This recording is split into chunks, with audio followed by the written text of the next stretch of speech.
acabar, donem pas a la cloenda, que la farà la secretària general del Departament d'Igualtat i Feminisme, la senyora Sònia Guerra López. Gràcies.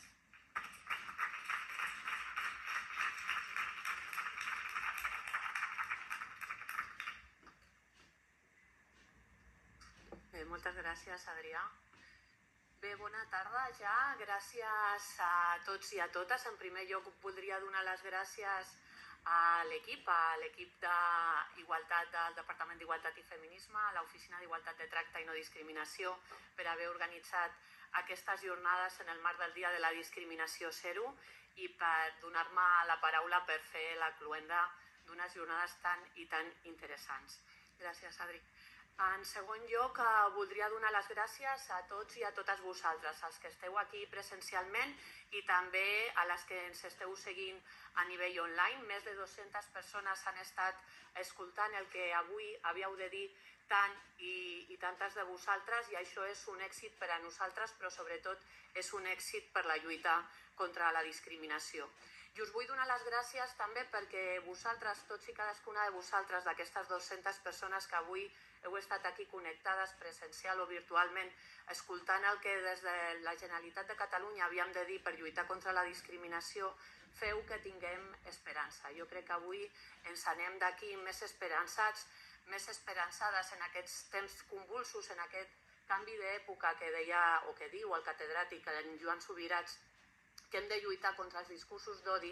És important treballar, pensar, reflexionar, compartir, perquè únicament si anem units i unides podrem fer front a aquests discursos d'odi que sense dubte són el pas previ dels delictes d'odi. Per això és tan important jornades com aquestes, per això és tan important que treballem en xarxa i que treballem, ho deien tant la Gina com el Fernando, de manera integral.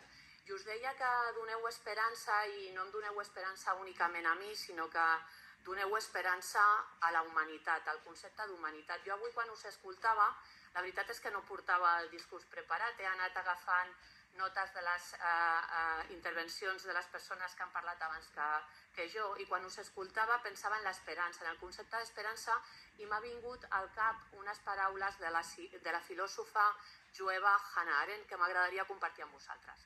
Hannah Arendt deia que hem de defensar el derecho a tener derechos. Ella deia, el derecho a tener derechos o el derecho de cada individuo a pertenecer a la humanidad debe ser garantizado por la propia humanidad. I a mi, recordant a la Hannah Arendt, a partir de les vostres intervencions, em recordava perquè jo em vaig fer servidora pública en un primer moment tècnicament i a l'actualitat amb un càrrec polític.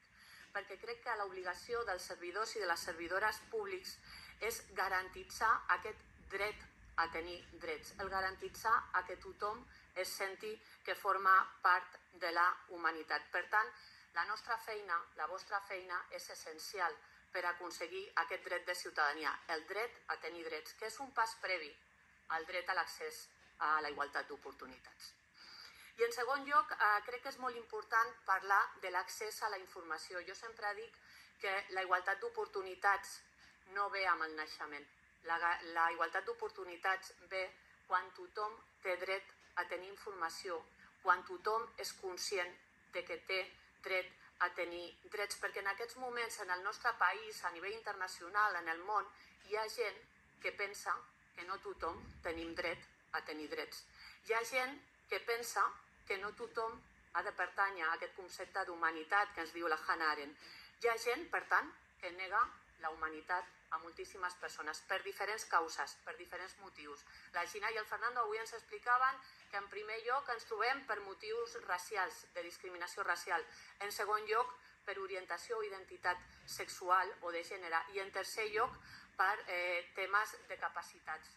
Per tant, hi ha gent que nega aquest pertànyer a la humanitat única i exclusivament pel que som, per com som. Però el més important, i jo vull destacar aquí també perquè ha sortit a la taula, que quan algú, un grup de persones, en aquest cas jo crec que tothom els podem focalitzar i localitzar bé a nivell polític, quan un grup de persones, quan uns partits polítics, quan uns grups d'una ideologia determinada decideixen expulsar del concepte d'humanitat a certes persones per les seves característiques, ens deia el Fernando que passaven algunes coses en aquestes persones, en les persones discriminades.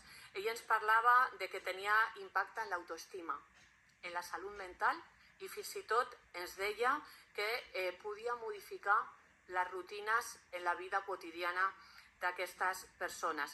I això té una conseqüència directa amb les persones que pateixen la discriminació.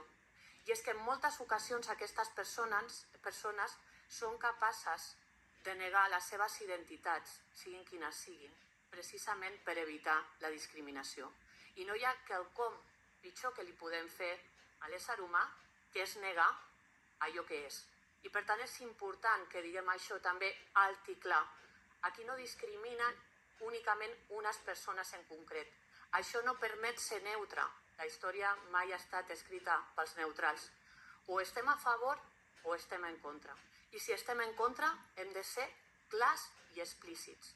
No es pot jugar a les ambigüitats. Per tant, és important que des de la Generalitat, que tots i totes nosaltres que avui formem part d'aquesta jornada siguem clars i explícits en la lluita contra les discriminacions. En cinquè lloc, i ja vaig acabant, m'agradaria destacar també que moltes vegades, ho deia també em sembla que el Fernando, intentem mirar cap a una altra banda. Intentem fer que no hem vist aquesta discriminació, que davant nostra no ha passat. És important que mirem a la cara a la discriminació, que la mirem front a front, que siguem honestos amb nosaltres mateixos i amb nosaltres mateixes, perquè només així serem honestos i honestes amb les persones discriminades. I és molt important defensar les identitats de cadascú i cadascuna de nosaltres. Però també penso, companys i companyes, i ho dic amb tota la humilitat del món, que hem de recuperar conceptes clàssics de la nostra història. Hem de recuperar conceptes com el de classe social. Hem de recuperar conceptes que afecten a les condicions materials de vida de les persones. Perquè quan una persona és discriminada, no és discriminada única i exclusivament per un motiu. Però sigui quin sigui el motiu pel que comença a ser discriminada, la portarà a situacions de vulnerabilitat i d'exclusió social. Perquè la discriminació sempre és múltiple. I a mi ara m'agradaria dir una cosa que tinc al mòbil, el Gina, que he buscat... Perdoneu, que no he pensat. I us deia que és important pensar en les condicions materials de vida, en el concepte classe social. Deien abans també que la pobresa no es contagia, però s'hereta. I les discriminacions no es contagien, però s'hereten. I jo us vull fer una cita que a mi em va impactar molt quan era diputada al Congrés i que va sortir en ple Covid, i la porto aquí perquè estem parlant de les discriminacions a salut. No sé si recordeu quan es va decidir que ens havíem de confinar per un tema de salut col·lectiva, que algunes persones, com pensen que sempre han de tenir privilegis, el de la salut comunitària i col·lectiva no ho acaben d'entendre. I llavors es va decidir que la Moraleja s'havia de tancar. Y una señora va a decir: en La Moraleja no estamos mezclados con las personas que viven en Alcobendas, en pisos y donde hay gente por la calle. Estamos, en La Moraleja, en una zona tranquila, con muchos jardines, vivimos todos en chalés con bastante terreno y si salimos es para dar un paseo por la zona donde no me cruzo pràcticamente con nadie. Això també és discriminació.